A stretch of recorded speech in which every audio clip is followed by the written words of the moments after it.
경기도 파주의 해주 최씨 선산. 이곳엔 뜻밖에도 조선 선조시대의 기생 홍랑이 묻혀 있다. 바로 위편에 보이는 또 하나의 무덤은 한 사대부와 그 부인의 합장묘다. 기생 홍랑이 명문 사대부 집안의 선산에 묻혀 있는 이유는 무엇일까? 함께 자리 잡고 있는 이 두 개의 무덤엔 어떤 사연이 얽혀 있는 것일까?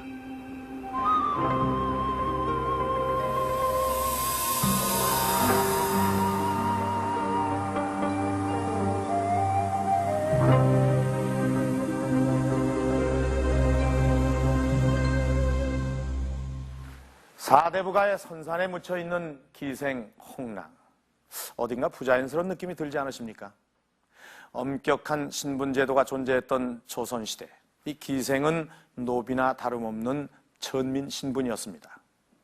그런데 그런 기생 홍랑이 어떻게 해서 이 사대부가의 선산에, 그것도 부부 합장묘의 바로 아래 묻혀 있을 수 있었던 걸까요?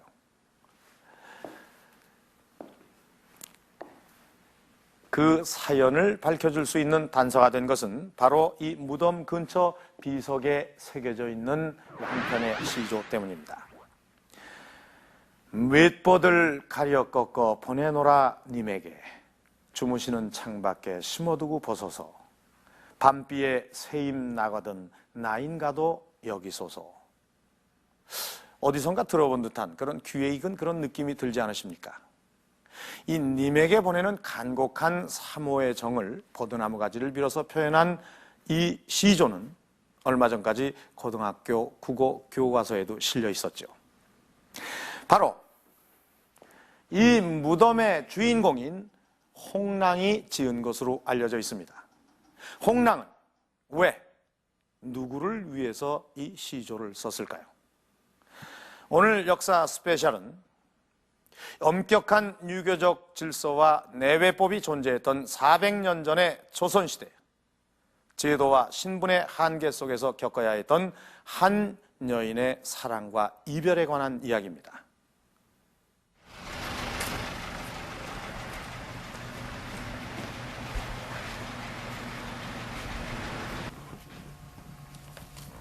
지난해 11월, 조선시대 중엽의 대표적인 연시로 꼽히는 홍랑의 시 원본이 공개됐다. 근데 무엇보다 이 글씨가 잘 보존되어 있다는 게, 이 글씨가 바로 주목하시는 홍랑의 시조 친필 글씨입니다. 홍랑의 시가 실려있는 이 서첩은 근대 한국 최고의 서화 감시관으로 꼽히는 위창 오세창의 집안에 내려오던 것이다. 시조의 내용이 워낙 간절해서 공식적으로 공개되기는 처음이었죠. 근데 이 이전에 가람 이병기 선생이 위창 오세창 선생 댁에서 보셨다는 그런 이병기 선생의 일기를 통해서 알려져 있습니다. 그러나 내용 전문이 공식적으로 세상에 알려진 건 이번이 처음일 겁니다.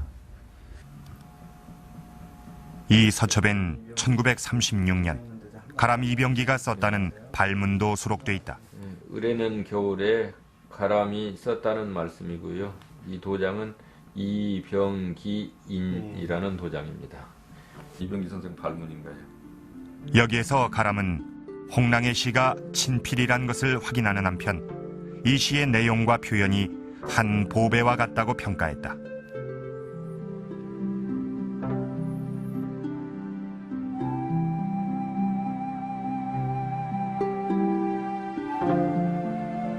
이 같은 내용은 1956년 편찬된 가람의 저서 국문학 전사에도 그대로 담겨졌다. 이를 계기로 홍랑의 시조는 고등학교 국어 교과서에까지 실렸고 지금까지도 여전히 우리 문학사에서 가장 아름다운 연시 가운데 하나로 꼽힌다.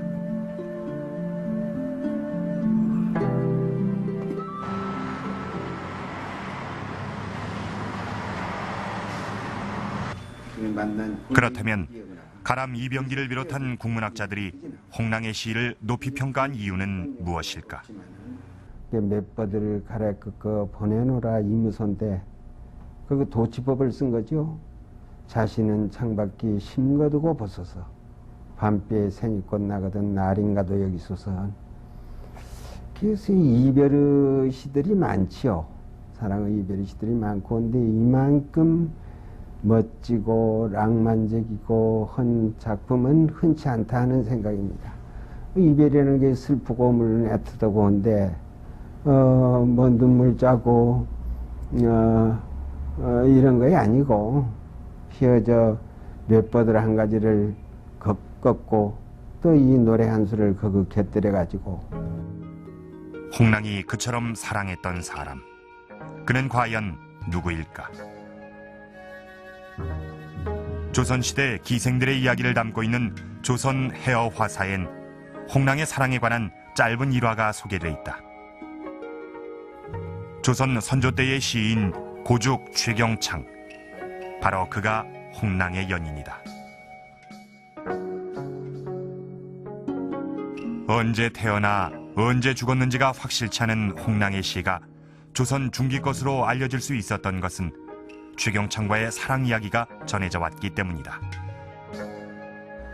홍랑의 이 몇버들 가래걷고 시조를 아주 높이 평가한 분 가운데서는 이제 돌아가신 은사, 무예 양주동 선생님을 꼽을 수가 있는데, 늘 그 강의 시간이나 이럴 때마다 그 홍랑과 또 고죽 선생과의 그 사랑 이야기를 이제 곁들이면서 한 사나이로서 그렇게 사랑하는 여인의 그 애틋한 감병을 받았으니 그따위 벼슬이 무슨 상관이 있겠느냐. 그 벼슬과도 바꿀 수 없는 아름다운 이야기다. 이번에 공개된 서첩엔 그동안 알려져 있던 홍랑의 시뿐 아니라 최경창이 홍랑과의 사랑을 통해 남겼다는 3편의 시도 함께 수록돼 있다. 게다가 고죽은 이 서첩의 말미에 홍랑과 나눴던 만남과 이별의 이야기를 직접 기록해 놨다. 두 사람의 사랑을 그 자신의 손으로 분명하게 확인해 준 것이다. 400년 전 간곡한 사모의 마음을 담아 연인에게 보냈던 홍랑의 시. 그 몇 줄의 문장 속에 담겨있는 애틋한 사연이 지금 되살아나고 있다.